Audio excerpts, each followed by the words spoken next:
સુરત શહેરની લિંબાયત પોલીસે સગીર વયની બાળા સાથે લગ્ન કરવાની લાલચ આપી દુષ્કર્મ આચરી જાનથી મારી નાખવાની ધમકી આપતા ગંભીર પ્રકારના ગુનામાં આરોપીને પકડી પાડી. લિંબાયત પોલીસ સ્ટેશનના સર્વેલન્સ સ્ટાફના માણસો અલગ અલગ ટીમો બનાવીને અપહરણ તથા જાતિ સતામણી તથા દુષ્કર્મના ગુનામાં નાસ્તા ફરતા આરોપીઓને પકડી પાડવા માટે જ્યારે વર્કઆઉટમાં હતા તે દરમિયાન અંગત બાતમીના આધારે હ્યુમન સોર્સિસને આધારે લિંબાયત પોલીસ સ્ટેશનમાં સગીર વયની બાળાને લગ્ન કરવાની લાલચ આપી દુષ્કર્મ આચરી જાનથી મારી નાખવાની ધમકી આપી ગંભીર પ્રકારનો ગુનો આચરનાર આરોપીને લિંબાયત મારુતિનગર સર્કલ ખાતેથી પકડીને પ્રશંસનીય કામગીરી કરેલ છે.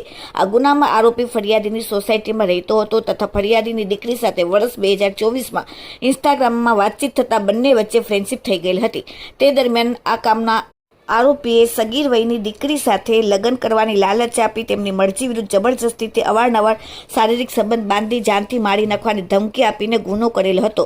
આ ગુનામાં આરોપીને આજે લિંબાયત પોલીસે પકડી પાડેલ છે. આરોપીનું નામ છે કેફ આસિફ શેખ, ધંધો સર્વિસ સેન્ટરનો અને રહેવાસી જંગલસા બાવાની દરગાહની સામેની સોસાયટીમાં અને મૂળ વતન Jalgaon, Maharashtra. Bureau report, daily India TV, Surat.